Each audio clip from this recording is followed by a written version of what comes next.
It was very shocking for me, and when I went outside the smell is so bad, and then I call 911 when I saw in the window that there is a fresh skeletal remains inside the apartment.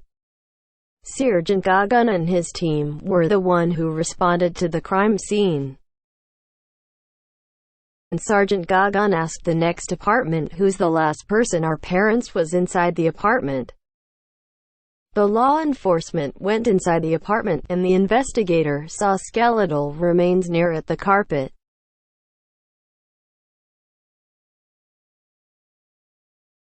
So the skeletal remains were transferred to the anthropology to identify the biological profile of the skeletal remains.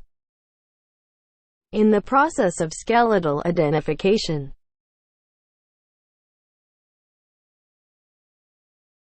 it begins with the formulation of biological profile, or identified as osteobiography, the estimation of sex, age, ethnicity and stature of the skeletal remains.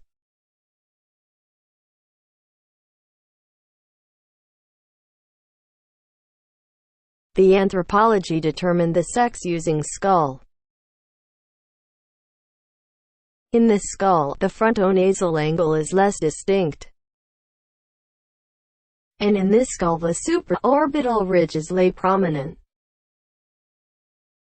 and the zygomatic arches lay prominent.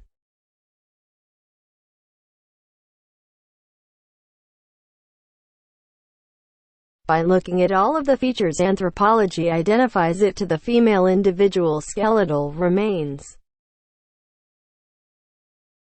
Next is checking the mandibles, and it is eaten to luos that anthropology says it belongs to 18 to 19 years old. By identifying the female's height, it was multiplied by the length of 2.47 and adding 54.1 to approximate height, and the height is 5 feet and 2 inches.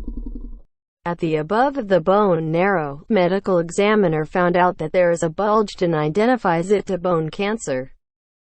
Biological profile: sex, female, aged 19 years old, height 5 feet and 2 inches tall. Cause of death: at the examination of the medical examiner, the female skeletal remains cause of death is bone cancer.